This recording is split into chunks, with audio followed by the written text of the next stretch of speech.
Hi guys, it's me again. So let's see, this is chapter 17 from our book on tyranny, and it's listen for dangerous words.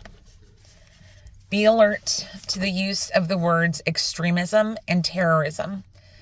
Be alive to the fatal notions of emergency and exception.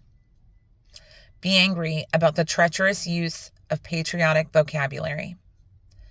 The most intelligent of the Nazis, the legal theorist Carl Schmitt, explained in clear language the essence of fascist governance. The way to destroy all rules, he explained, was to focus on the idea of the exception. A Nazi leader outmaneuvers his opponents by manufacturing a general conviction that the present moment is exceptional, and then transforming that state of exception into a permanent emergency. Citizens then trade real freedom for fake safety. When politicians today invoke terrorism, they are speaking, of course, of an actual danger. But when they try to train us to surrender freedom in the name of safety, we should be on our guard. There is no necessary trade-off between the two. Sometimes we do indeed gain one by losing the other, and sometimes not. People who assure you that you can only gain security at the price of liberty usually want to deny you both. You can certainly concede freedom without becoming more secure. The feeling of submission to authority might be comforting, but it is not the same thing as actual safety. Likewise, gaining a bit of freedom may be unnerving, but this momentary unease is not dangerous. It is easy to imagine situations where we sacrifice both safety and freedom, when we lose our health care, begin an abusive relationship, or vote for a fascist. Similarly, it is not hard to imagine choices that increase both freedom and safety, like seeing a doctor, leaving an abusive relationship, or emigrating from a fascist state.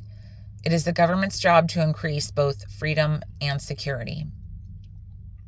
Extremism certainly sounds bad, and governments often try to make it sound worse by using the word terrorism in the same sentence, but the word has little meaning. There is no doctrine called extremism. When tyrants speak of extremists, they just mean people who are not in the mainstream, as the tyrants themselves are defining that mainstream at that particular moment.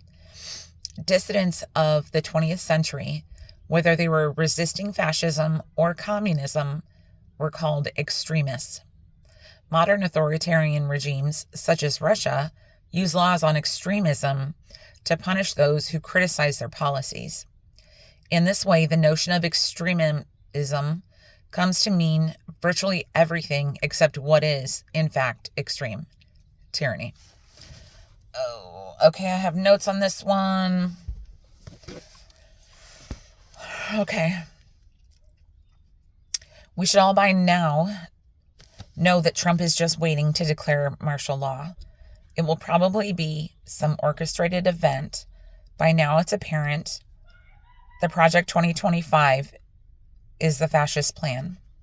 It has 4 components: a 920-page book with far-right proposals, a personnel database of sycophant loyalists to replace tens of thousands of civil servants, a private online training center, and an unpublished plan for the first 180 days of the new administration. In the 920-page book, the game plan is 3 main core areas. Number 1, gut the U.S. system of checks and balances to consolidate power. Check. Number 2, take away America's fundamental personal freedoms, including raise the retirement age for Social Security, a national abortion ban, raising taxes on the middle class, discontinue overtime pay, slashing funding for school, check, raising the cost of prescription drugs, and raising costs on the middle class to give the wealthy millions. My tennis player's done. I'll do more later.